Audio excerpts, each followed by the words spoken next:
students and professors. We are students of New Economic School and we are very happy to be here to take part in this extremely interesting competition. Let me introduce our team. That is Dmitry, Ivan, and my name is Anna. What if you ask Google about the number of search requests with the word crisis or somehow related to it? You'll find this number has risen dramatically since 2007. The matter is, nowadays, the world is facing the worst financial crisis since the Great Depression of the 1930s. Of course, the economic system is definitely not a sort of a stable one, and in different periods of our history, crises occur. Surely, the crisis of different magnitude and nature. But what every time looks the same is, whenever there is a financial crisis, it is only the banks that get hit. And that is exactly the thing we would like to focus on in our talk today. In particular, we would like to look at how the world banking system tries to respond to the financial crisis and where it goes. And the main question of our presentation is, could the existing banking system survive? And now, let me ask Dmitry to give you the outline of our presentation. Thank you. In the main part of our presentation, we are going to cover the following issues. To begin with, we will show you our treatment of the economic system and of the financial crisis.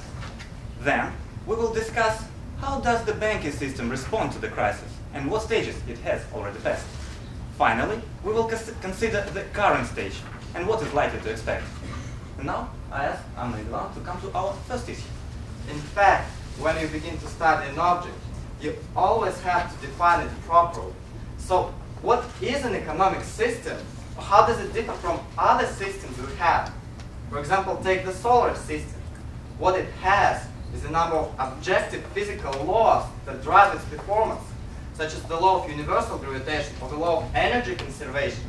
But economy is completely another story. It is built by people, it serves people, and it is ruled by people. And there are no laws teaching people how to live. That is, the economy looks like a living organism with changing and complicated behavior. So does the banking system. Usually, it feels well, but from time to time, it gets sick. And when a disease seems to be fatal, we call it a financial crisis. And now, we are moving to the second issue of our presentation. So, how can the system respond if facing such a disease? Simply like a human being. And that is exactly the point where psychology comes in. And let me ask Dmitry to make it clear. I'll try to. The whole story began about 40 years ago. An American psychiatrist, Elizabeth Kubler-Ross, examined the behavior of terminally ill patients.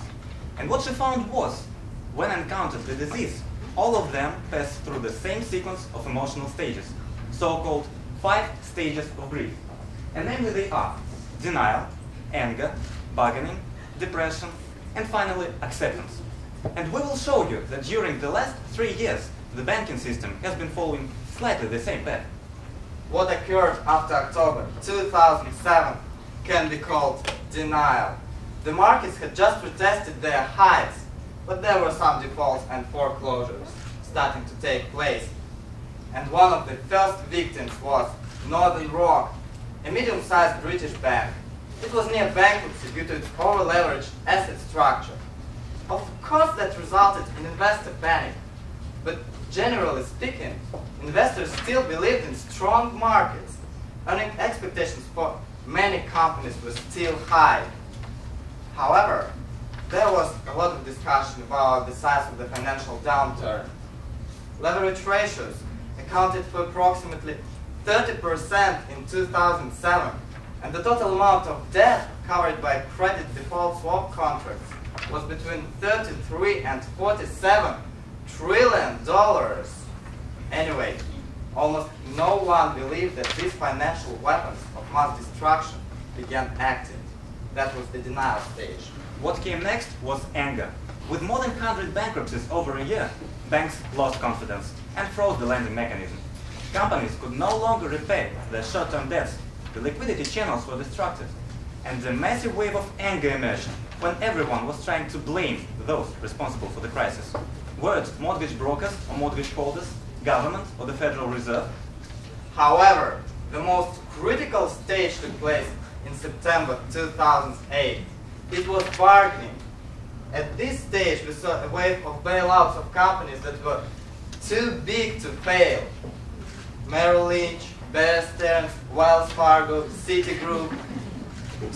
The size of government bailout packages was enormous. For example, $25 billion for Wells Fargo and Citigroup each. However, there were banks that couldn't survive. Bloody fate was prepared for Lehman Brothers that is no longer alive. Governments were trying to support the system at any cost, but all the effort turned out to be in vain. The number of bank failures in the United States accounted for 140 entities in 2009 compared to 25 in 2008. By the beginning of 2009, it all had resulted in depression. At this stage, we see no longer a mere financial crisis. What we see is a structural economic crisis with low growth rates, high unemployment. The global contagion is expanding more and more. So the ship is going down, and not only banks but all of us realize we are all on its boat. So what is coming next? Acceptance. At this stage, a person starts to deal with the reality though has nothing to do but just wait for curtains to fall. And what do we see nowadays? Nobody is dead. The economy is still working. To describe the current situation and understand why the show must go on is the third and last issue of our talk. And let's proceed to it. Actually, if we look at the dynamics of the leading economic indicators, especially in the financial markets, we can notice they start to move upward. And the real economy, mergers and acquisitions are taking place, which is usually a positive sign for future economic activity. Anyway, producers are producing and consumers are buying. That is, our economy is far from dying. And what can be the reason for that? Let's move back to our treatment of an economic system. Economy behaves like a living organism, but it can't end up its living simply as a person could. The matter is, the main aim of the economy is only to provide the necessary means to satisfy the needs of the society.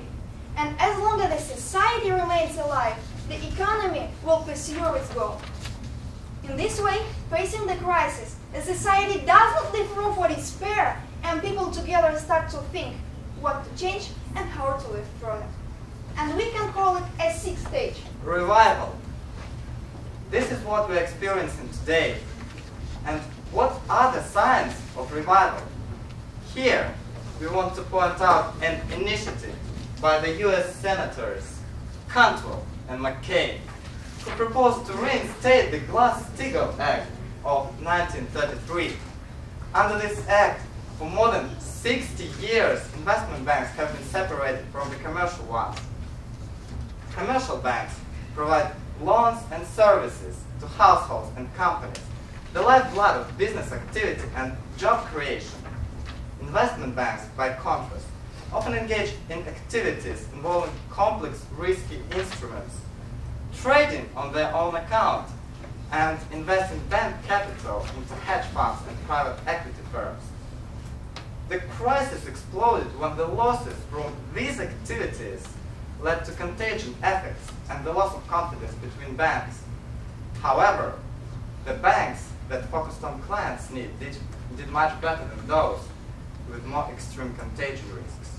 So, how can the resumption of the Glass-Steagall Act improve the performance of the banking system? Firstly, it could reduce the contagion risk, as otherwise, losses from high-risk activities undermine the viability of all activities of a bank, eating up its capital. Secondly, it could reduce the counterparty risk, as any losses from counterparty failure will be covered without affecting commercial banking activities.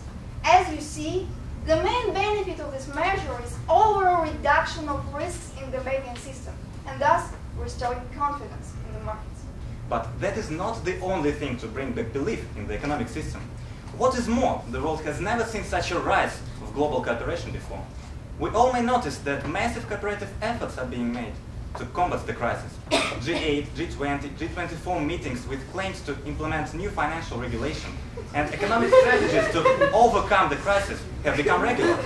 Although the gulf between the claims to implement an instrument and its actual implementation is broad, all these efforts are worthwhile if they help to form positive expectations of economic agents. And if everyone believes that there will be no crisis tomorrow, it means no crisis today. Now, let's summarize and outline the main points of our presentation. What we have shown in our talk today is, first of all, a banking system under a financial crisis can be associated with a person suffering from a fatal disease. Then, Kubler-Ross model of 5 stages of grief successfully describes the first stages of the reaction in the economic system. However, the model doesn't touch the current stage, revival. And finally, there are some plausible steps for saving and improving the banking system. What we want to emphasize more is that to struggle is the only way to pursue for us. That is, only a sole individual can regard the financial crisis as a fatal illness with nothing to do. But not a society. We as a whole should remember that it is we who designed an economic system, and that is we who govern it. It is only a means for our ends, but not an end in itself. All in all, if we will do wish, we can make our system survive. Thank you for your attention. If you have any questions,